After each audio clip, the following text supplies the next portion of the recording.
ont voulu mélanger leurs pensées qu'ils ont eu des crises. Quand j'ai dit à Abraham d'aller, il est parti sans crise. Mais quand il est descendu en Égypte, il est sorti avec une crise. Agar. Et c'est ça qui vous crée des problèmes. Je dis oui, c'est ça. Il dit, mais quand j'ai envoyé Joseph, dis-moi quel est le diplôme de Joseph. Un enfant de 17 ans, il a quitté sa ville, maltraité par ses frères, rejeté, mis dans un puits. Tu l'as vu murmurer? Il dit non. Quand il est arrivé chez Potiphar, il avait quel diplôme? Master de quelle gestion? Master de gestion quoi? Master D de quoi? Un esclave qu'on a acheté au marché des esclaves rentre chez Potiphar. En un mois, on le nomme comme gérant.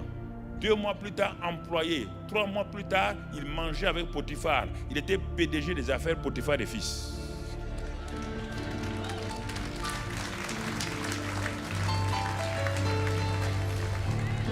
Il dit, mais regarde. Potiphar ne contrôlait plus rien. Il a tout laissé entre les mains de qui? Potiphar avait ses enfants. Est-ce que Potiphar mangeait avec ses enfants? Non, on dit qu'il mangeait avec qui? Il mangeait avec l'esclave. Est-ce que les gens voyaient lui esclave encore? Pourquoi tu as des complexes d'infériorité? C'est parce que tu ne sais pas qui tu es. Écoute-moi. Quand on l'a mis en prison, dès que le gestionnaire, le régisseur de la prison a vu Joseph, il a découvert en lui, est-ce qu'il a déjà vu Joseph? Jamais. La première fois qu'on dit de mettre ce monsieur-là en prison, parce qu'il a fait du mal au bras droit de Pharaon, Potiphar, au lieu que le chef de la prison le mette dans la prison la plus sale, dans la cellule la plus sale, il a dit non, cet homme-là a quelque chose. Il est parti le mettre où? Dans la cellule des ministres de Pharaon. Donc ça veut dire que en le mettant dans les cellules des ministres de Pharaon, ça veut dire qu'il a vu que Joseph est déjà quoi? Ministre.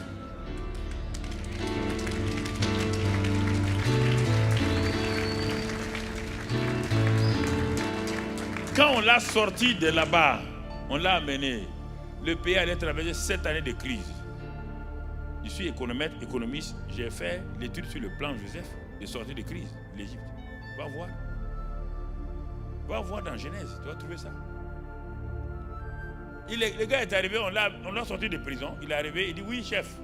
Pharaon dit bon, on m'a dit que tu as des dons exceptionnels. Il dit non, ça vient de Dieu, c'est pas moi. Il dit mais tu as vu, j'ai eu des rêves là. Je me dis c'est pas Pharaon, ça c'est crise. La crise là-bas détruit tout le pays. Tu as vu quoi? Des vaches maigres, rien qui se mange entre elles. Ça veut dire que l'économie va manger, tellement manger, il n'y aura même pas de déflation, ni inflation, ni quoi ou quoi, il n'y aura plus rien. Tous ces faux mots là, il n'y aura plus rien. Il dit mais qu'est-ce qu'on doit faire? Joseph a dit mais c'est une décision de Dieu. Pharaon est intelligent, il a dit bon, c'est une décision de Dieu. C'est lui qui a révélé là. Je vais le nommer quoi? Premier ministre. Comme ton Dieu est fort pour révéler, il sera fort pour nous aider. Je te pose la question. Je te pose la question. Quel est le plan quinquennal que Joseph a pris? Dans quel gouvernement? Je te pose la question. Un premier ministre qui vient de sortir de prison sans aucun niveau intellectuel. Il a fait quoi? Premièrement, la décentralisation et la déconcentration. Dit là-dedans, Genèse. Il a fait quoi? Il a dit d'amener les stocks qui sont là, dans ce temps-là, vers les populations les plus rapprochées. Quand la crise va venir, ils n'auront plus le temps de venir ici. Il a décentralisé tout le pays. Il a fait des stocks de rapprochement au niveau, dans toutes les régions. En contrepartie, qu'est-ce qu'il a fait? Il a vu que la propension marginale à consommer était presque 1. Il va faire quoi? Il va invertir, changer la chose pour amener la propension marginale à épargner. Il dit, économie, on amène des stocks et vous donnez l'argent. Il a ouvert la première banque d'épargne en Égypte. Il a mis toute la monnaie. Il va monétariser l'économie quand il y aura la crise.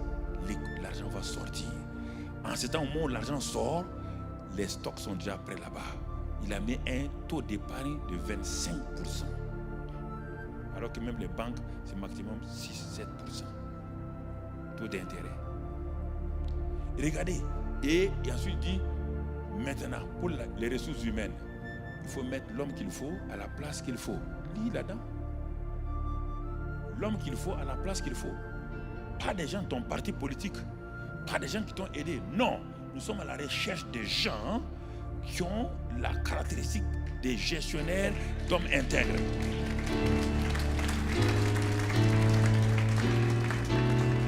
Il avait quel âge? Il n'avait que 30 ans. Il a quitté chez lui à 17 ans. 13 ans de souffrance. Il arrive au pouvoir à 30 ans comme Jésus.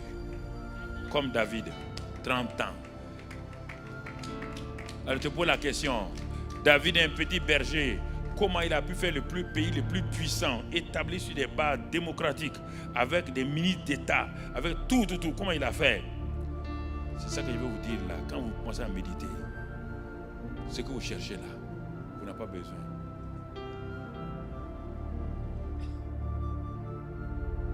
C'est ça. Le secret, c'est là. On n'a pas le temps, on va s'arrêter là. Parce que quand vous lisez plus tard, comment Abraham a agi, vous allez voir, vous trouvez ça dans Romains 4, comment Abraham a agi. Abraham qui ne connaissait pas ces lois-là, quand il a grandi maintenant, il va connaître quelque chose. Romains 4, Dieu lui dit, Abraham crut Dieu. Quel Dieu? Le Dieu qui donne la vie aux morts et le Dieu qui appelle à l'existence ce qui n'existe pas. Donc il a vu les deux éléments caractéristiques de Dieu. Dieu donne la vie aux...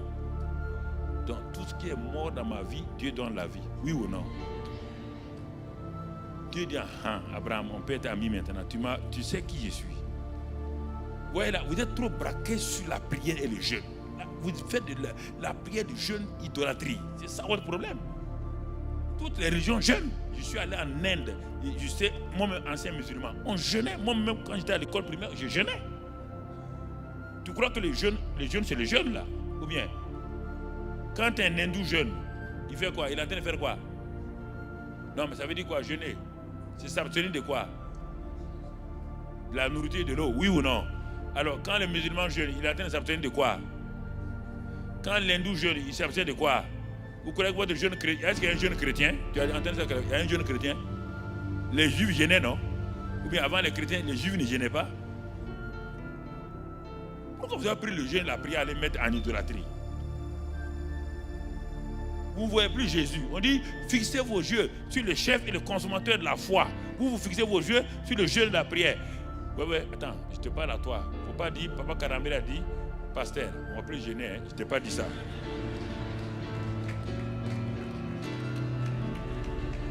Les gros mangeurs là. Je ne t'ai pas dit ça. Je ne t'ai pas dit ça. Hein? Je ne t'ai pas dit ça. C'est pour te dire, ne mets pas les yeux dessus. Quand tu jeûnes, c'est une communion avec Dieu. Quand tu jeûnes, tu dis à Dieu, je n'ai pas envie de manger. C'est toi que je veux. Je veux t'entendre.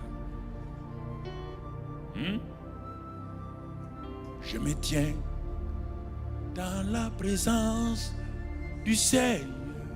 Ça, c'est le jeûne. Le Saint des Saints est là. Je viens et je me prostre dans ta sainte présence. Et tu commences. Tu n'as plus envie de manger. Tu n'as pas besoin de nourriture. Mais un jeûne que rares de chrétiens font, le jeûne du sommeil. Tu as déjà fait le jeûne du sommeil? C'est plus difficile. Fais ça un peu. Toutes les vendredis nuit, fais jeûne de sommeil. De 21h à 5h du matin. Tu vas voir, quand tu vas commencer à jeûner, ton corps va dire, je vais dormir. Tu me fatigues. Tu dis, alléluia, alléluia Seigneur. Alléluia. Fais ça. Quand tu vas habiter ton corps à ça, le jeûne c'est ça, c'est s'abstenir de la nourriture, s'abstenir de l'eau pendant un moment donné, s'abstenir du sommeil, s'abstenir aussi des relations sexuelles. Ah ah. Et quand c'est ça là, tu vois les hommes là sont silencieux.